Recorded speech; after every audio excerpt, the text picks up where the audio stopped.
Assalamualaikum warahmatullahi wabarakatuh. Waalaikumsalam warahmatullahi wabarakatuh. Alhamdulillahirabbil alamin wassalatu wassalamu ala asyrofil mursalin sayyidina Maulana Muhammadin wa ala alihi wa sahbihi ajmain amma ba'du. Ingkang sangat kula hormati niki wonten Habib Nabil, semua keluarga besar Habib Mungtir, semua min usulihi wa furuhi sedanten ingkang kula hormati. Ingkang terhormat Habib Ahmad Bahar, Habib Ja'far Al-Attas, niki wonten Profesor Nazaruddin, wonten Pak Muzani, wonten Mas Nusron sedanten ingkang kula hormati. Yang spesial, saya ini punya dua permintaan. Satu, jangan diundang lagi. Dua, saya minta maaf kalau yang ingin ngundang mohon nggak usah diteruskan. Saya akan cerita yang ilmiah. Saya terima kasih tadi sama Habib Abdullah bin Ja'far sama Ustadz Hasan Saifur Rijal. Begini, kenapa saya banyak dikutip para narasumber? Karena saya ini jenis kiai yang otoritatif. Jadi saya ini karena nggak menteri, sehingga kalau belajar itu serius sekali. Ini alhamdulillah ini ada Pak Muzani, orang yang bisa ngelantik seseorang jadi presiden. Masih punya utang satu, bisa nggak ngelantik kita jadi ahli surga? Begini, kalau cerita ilmiah, nanti saya baca hadisnya. Ada kelebihan kita jadi manusia itu justru karena ketidaktahuan kita. Kita tentu hingga detik ini tidak melihat surga langsung, tidak melihat neraka langsung, apalagi melihat Allah Subhanahu wa Ta'ala. Tapi selalu ada teori, dan ini dibenarkan oleh semua ulama, karena ini nas itu mansus. Geniku di antara kelebihan Rasulullah SAW adalah diutus kafatan linnas untuk semua orang. Sehingga ada orang ditanya, dengan apa kamu tahu kalau Tuhan itu satu? Orang ini dengan enteng menjawab, innal isnaini, angka 2, 3, 4 dan seterusnya. Nisbatu dzalika ilal wahid nisbatul far'i ilal asli. Jadi segampang itu nerangkan ayat qul huwallahu ahad, Allah itu satu. Karena angka itu 2, 3 sampai 1 miliar 1 triliun. Nisbatu dzalika ilal wahid nisbatul far'i ilal asli. Semua itu asal usulnya satu. Begitu juga begitu gampangnya Syekh Nawawi Al-Bantani menerangkan kenapa bismillah itu dimulai ba. Huruf hijaiyah kan alif, tapi kalau bismillah dimulai dari satu ba. Ba itu ada titik satu. Anda gambar kambing, gambar apa saja, gambar Anda entah baik entah jelek, itu tetap dimulai satu titik.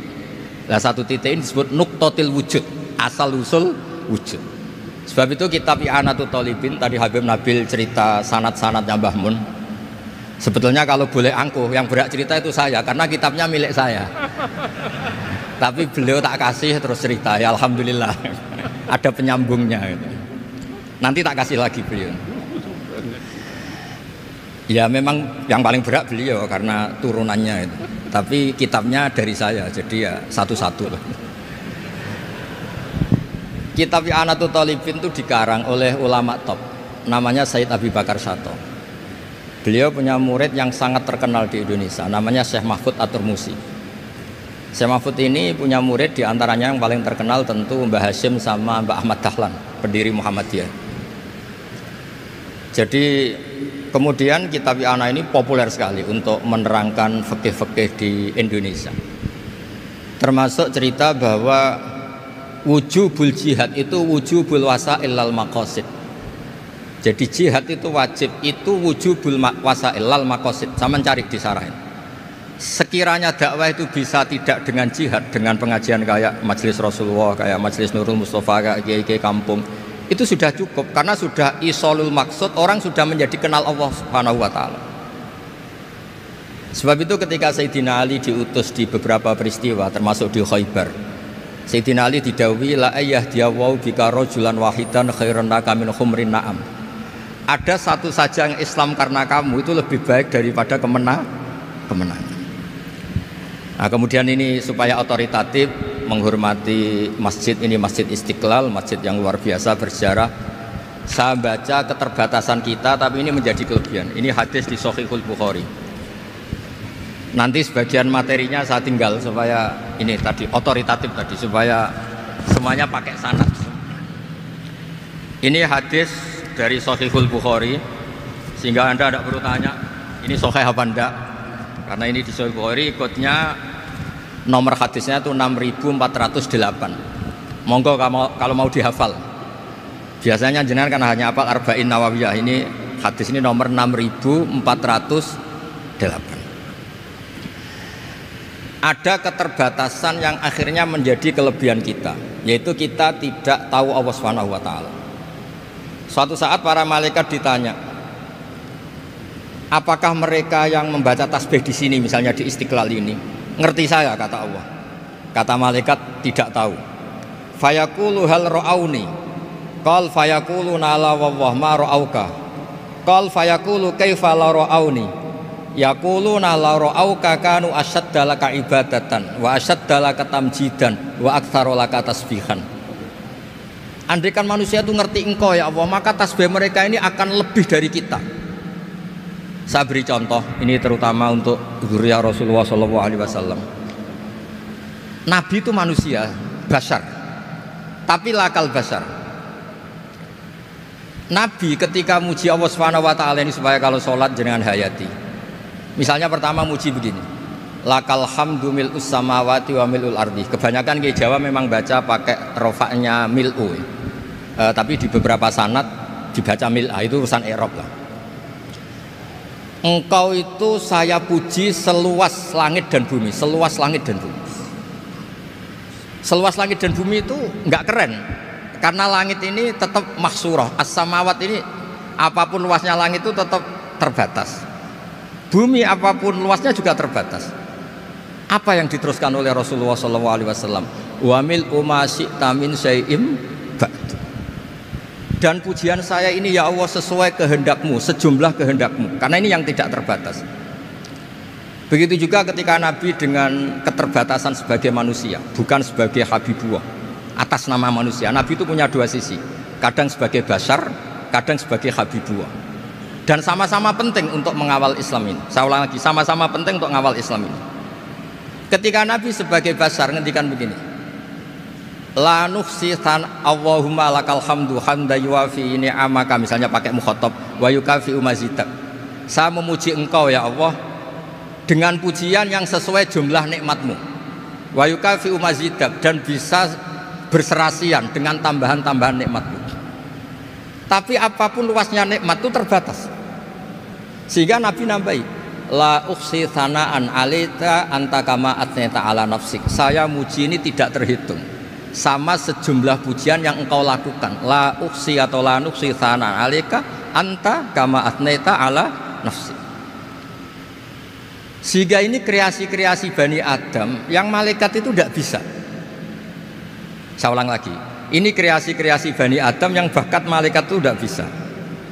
Ini saya baca di kitab Fathul Bari, ini sarahnya kitab Bukhari.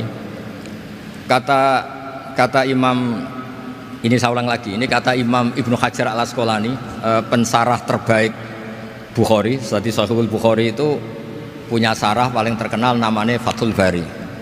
Itu gurunya Syekh Zakaria Al-Ansari. Syekh Zakaria itu dikenal sebagai Syekhul Islam.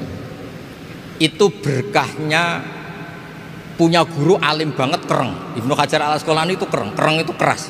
Kalau muridnya tidak bisa itu keras sekali, tapi urusan ngaji saja. Terus punya murid itu pinter sekali, namanya Ibnu Hajar al-Haytami. Jadi beliau kalau mau ngaji ya susah, karena gurunya itu alim, nyuruh baca. Kalau mau ngajar ya susah, muridnya itu alim, takut salah. Jadi akhirnya pinter. Orang punya murid alim alama itu kan bingung. Makanya saya tidak suka kalau Profesor Nazar ngaji saya, nanti ngoreksi repot. Sudah gitu Islamnya beliau formal karena Menteri Agama, saya non formal. Lama-lama Islamnya beliau legal, saya ilegal. Kan jadi repot nanti. Makanya tadi tak bully, tak cocokkan. Kalau jenengan Menteri Agama sampai akhirat berarti top. Tapi kayaknya di akhirat saya yang ngelamar jadi Menteri Agama. Tidak ada, ini nggak penting. Ini hanya gojlokan saja supaya kelihatan bahwa menteri pun juga warga nopo Indonesia. Begini kata Ibnu Hajar Al Asqalani, ini saya baca ya supaya penghormatan saya sama Habib Umar Hafid. Saya ini baca kitab beliau khatam serius, namanya Taujihun Nabi li Mardhati Bari, yang ditulis oleh Ustadz Fahmi bin Ali bin Ubaidun. Saya baca banyak, termasuk ketika beliau punya manhaj yang tidak populer, kata beliau fala buddha antuwattina nafsaka ala annana khudamatu hadal kaun. Kamu harus yakin bahwa tugas kiai, tugas ulama itu khudamatu hadal kaun, mengkhidmati semua alam raya ini. Dan jangan pernah putus asa, misalnya melihat non muslim terus kamu putus asa, ini non muslim enggak. Bisa saja suatu saat rubbama aslama fakhasuna islamu, bisa saja dia Islam fakhasuna Islam. Nah, ini wirasah nabawiyah, karena dulu Nabi ketika dari kampung Abdi Yalil dan disakiti, malaikat Jibal itu usul supaya kampung itu dihabisi, kata Nabi apa? La bal arju ayukhrijawah min aslabihim ma ya'buduwaha wa la yusyriku bihi syai'an. Bisa saja bapaknya masih kafir, anaknya Islam, cucu-cucunya apa? Islam. Kayak apa Nabi itu? Rojaknya Masya Allah. Nah kemudian ini kembali ke tasbih tadi. Kata Ibnu Hajar Al Asqalani, yukhadu min hadal hadis anna dzikral hasil min bani adam a'la wa asyrafu min adzikri al hasil min al malaikah li husuli dzikril adamin ma kasratis syawaghil wa wujudis sawarif wa sudurihi fi alamil ghaibi bi khilafil malaikati fi dzalika kulli. Jadi kita ini enggak melihat Allah langsung, enggak melihat surga langsung, enggak melihat neraka langsung. Tapi cara kita zikir, wis nek wis di neraka yo nuwangis tenan. Padahal yo ora mesti mlebu neraka, lha nuwangis tenanan. Kayak apa iman kita? Nah, iman seperti ini sesuai kriteria awal sing dikersana Allah, alladzina yu'minuna bil ghaib. Maka andekan saya ini kok dikasih mukasyafah sama Allah untuk melihat surga, saya milih enggak melihat supaya ngikuti yang tetap ghaib. Nanti kalau saya melihat langsung kemudian iman, kata Allah, akeh tunggali hakku iman mau melihat itu. Jadi kadang-kadang keterbatasan kita ini penting. Makanya masyhur Nabi pernah ngendikan tuba liman ro'ani wa amanabi, tapi wa tuba liman lam yaroni wa amanabi. Kalau orang melihat saya kemudian iman itu biasa. Ini orang zaman akhir tidak melihat saya tapi iman. Kadang-kadang itu enggak lewat Habib yang ganteng itu enggak, lewat Mudin. Mudin di kampung rapati di duit, ngono iku mulang tauhid ya mandi. Islam itu digawa Habib ya mandi, digawa menteri ya mandi, digawa Mudin ya mandi. Karena Islam itu kafatal, napa kafatal dinnas. Nah yang nggak dipunyai malaikat adalah tadi seperti cerita saya tentang Imam Amudi. Segampang itu. Makanya di tradisi pondoknya Mbah Maimun itu ada tradisi qaddimid dirayah ala riwayah. Logika riwayat itu penting karena itu menjadi nyaman. Ya kayak tadi, Allah itu satu. Ketika kita berpikir angka 2, 3 sampai sekian miliar, sekian triliun, nisbatu dzalika ilal wahid, nisbatul far'i ilal asl. Semua itu dibanding angka 1 adalah cabang. Gambar kayak apa ruwetnya, dinisbatkan asal usulnya mesti satu nuktoh, yaitu satu titik. Nah satu titik ini kata pengarang Ianatul Thalibin, bi kana makana wa bi yakunu mayakun. Nah kemudian terakhir ini nggak boleh lama-lama. Kalau lama-lama nanti sampean pinternya nyanyi saya, jadi itu sudah. Tapi nggak apa-apa lah. Saya ini termasuk kiai yang sudah diundang. Ini termasuk Pak MPR, nggak boleh ngundang saya. Pak Nusron apalagi nggak boleh. Itu kalau di kampung sama saya hormat, kalau di sini kok kayak menteri gitu. Menteri betul tapi. Lawang gurunya dia itu teman saya gitu. Jadi tanya ini kalau nggak percaya. Makanya kalau sama saya beliau cium tangan, saya sebetulnya ya nggak siap dicium tangan menteri itu nggak siap. Apalagi dihormati Pak Nazar nggak siap lah. Nanti dikira minta haji malah repot. repot. Saya ini tadi bisik-bisik itu urusan ilmu tasawuf, ya ada urusannya dengan haji nah. Cocokan. Kenapa beliau suka ilmu tasawuf? Saya kan sering lihat beliau ceramah di TV. Katanya obat Gus obat. Orang kalau belajar tasawuf kan kepenak itu. Kayak wis ahli swarga kan kepenak di tasawuf itu kan memang. Sekarang saya cerita tentang ini karena bidang yang saya tekuni.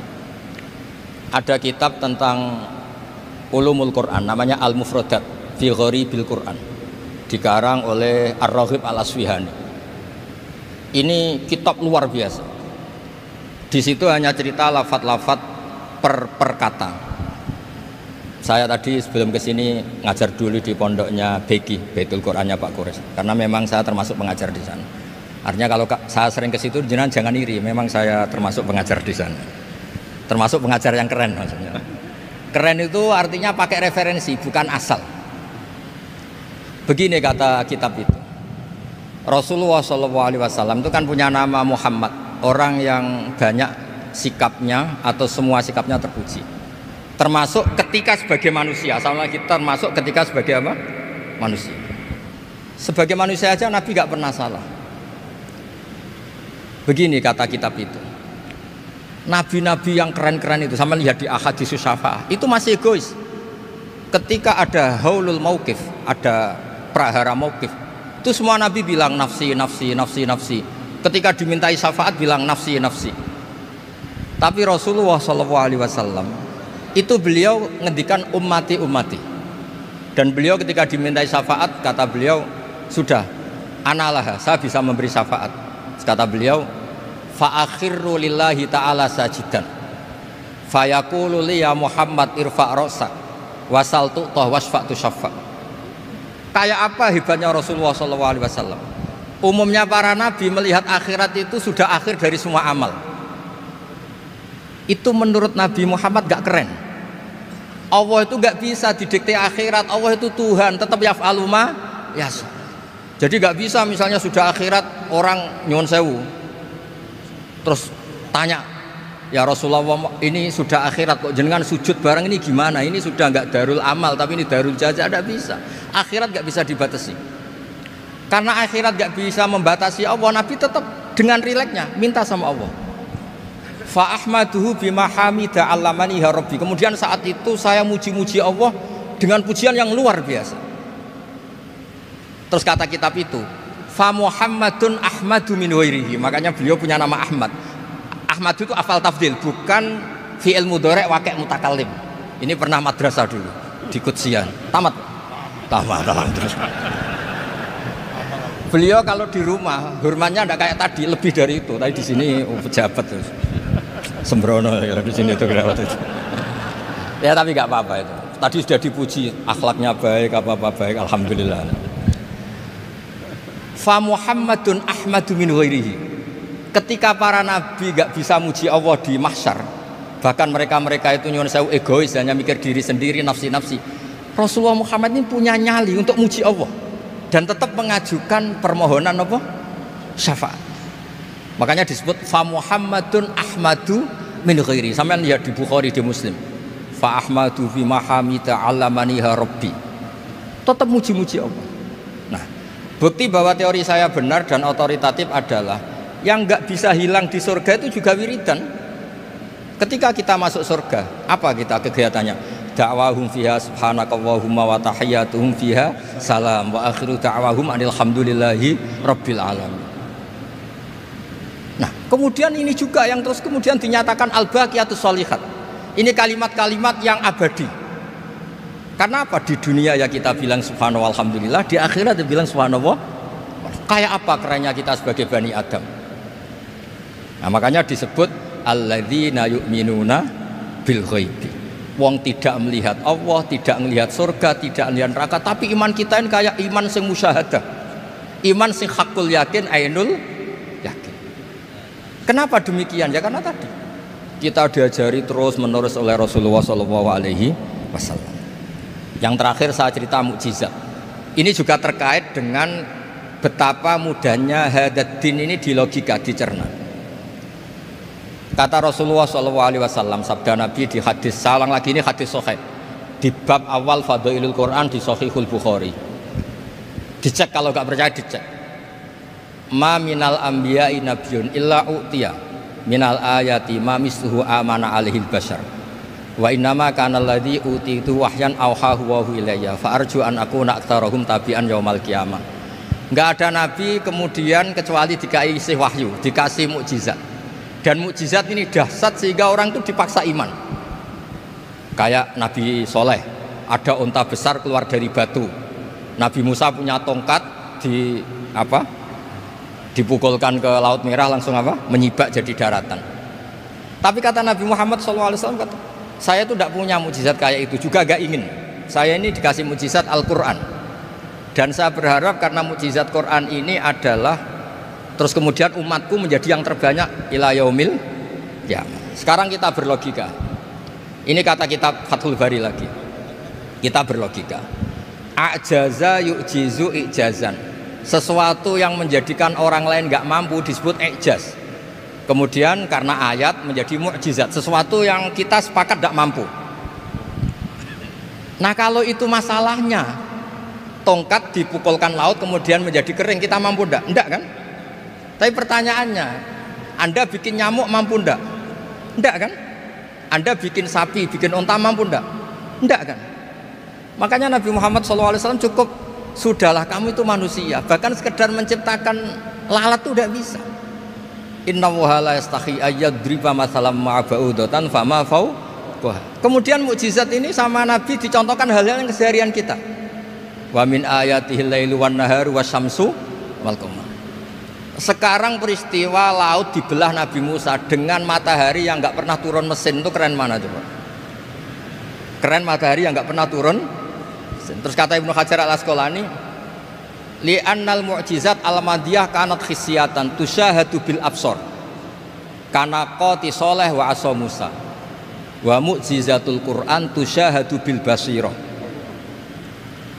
fakana man yattabi'uhu atau yatba'uhu li ajliha aksar fa innal ladzi yusyahadu bil absar yang qaridu bingkiradi musyahidihi wal ladzi yusyahadu bil basirah bakin, ya saya ulang lagi, bakin, ya bagian terus disaksikan orang sing ja'a badal awali mustamirran. Begini logikanya. Mukjizat kayak nakoti soleh atau aso Musa yang terkenal. Saya andaikan jadi umatnya Nabi Musa terus dikasih tongkat itu, terus bisa apa coba? Ketika kita punya utang disuruh nyaur, ya nggak bisa dipakai jaminan kan. Sudah gitu orang tanya ini asli apa enggak? Kalau asli buktikan, kan ya repot. Tapi kalau kita jadi umatnya Rasulullah SAW ditunggoni Quran, punya banyak masalah resepnya sabar. Kalau nggak bisa sabar ya nyari kiai-kiai tukang ijazah anak menodongannya mandi. Karena orang mensifati Allah itu macam-macam. Makanya saya pastikan nggak ada agama yang mengajarkan rasional kayak agama apa? Islam. Makanya liqaumi yaqilun liqaumi yatafakkarun. Coba misalnya nyamuk. Kamu bikin nyamuk tidak bisa kan? Nyamuk punya organ tubuh kecil, organ tubuhnya punya urat. Kamu mikirnya kayak apa? Sekedar bikin patungnya saja tidak bisa, apalagi bikin nyamuk. Jadi untuk mengakui kudronya Allah yang tidak terbatas dan kita lemah, itu tidak usah nunggu peristiwa kayak terbelahnya laut.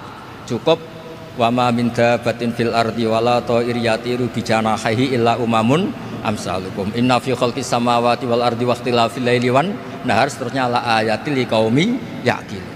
Nah gara-gara pola yang diajarkan Nabi itu ila yaumil qiyamah orang tetap Islam karena nyaman dengan kepastian mukjizat ini baqiyah ila yaumil qiyamah.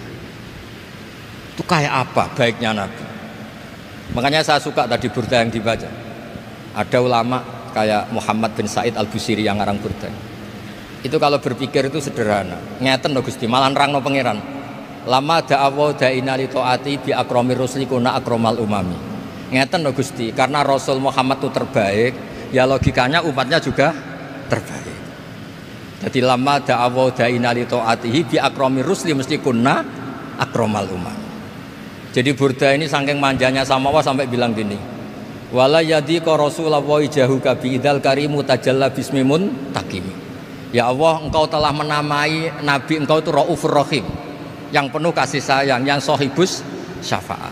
Maka ketika engkau ingin nyiksa kami dengan alasan engkau ini al-muntakim, dat yang bisa nyiksa orang maksiat, jenengan harus ingat ya Allah bahwa Nabi kita itu Nabi yang engkau gelari Raufur Rahim. Ya kalau gitu jangan jadi nyiksa. Terus gunanya apa digelari Raufur Rahim reso nyafaati gitu. Itu jenenge wala yadhiqa Rasulullah jahuka bi idzal karimu tajalla bismi muntak. Terus fa inna min judika dunya wa darrataha wa min ulumika ilmal lauhi wal qalam. Dan itu juga yang dibuktikan Rasulullah SAW. Sampai beliau ngendikan likulli nabiyyin da'watun mustajabah wa akhtabi da'wati syafa'atan ummati yaumal qiyamah. Semua nabi itu punya doa yang mustajab dan semuanya sudah dipakai di dunia. Tapi saya menyimpan jatah itu supaya saya tetap punya hak syafaat fi yaumil qiyamah. Terus ini bukti-bukti bahwa ilmu yang selama ini diajarkan para habaib, para kiai itu otoritatif. Saya hanya bantu jenengan memastikan kalau hadis itu sahih dimaknai oleh ulama-ulama yang kredibel. Ya, perjanjian terakhir tadi. Saya ini termasuk kiai yang sergap tanya Mas Nusron. Pak Muzani juga pernah ke rumah saya. Meja saya itu isinya ya kitab. Habib Nabil pernah ke kamar isinya kitab. Jadi kalau jenengan ngundang saya itu berhadap-hadapan sama hukumnya Allah, yaitu ganggu orang belajar gitu aja. Mohon ngoten mawon. Assalamualaikum warahmatullahi wabarakatuh.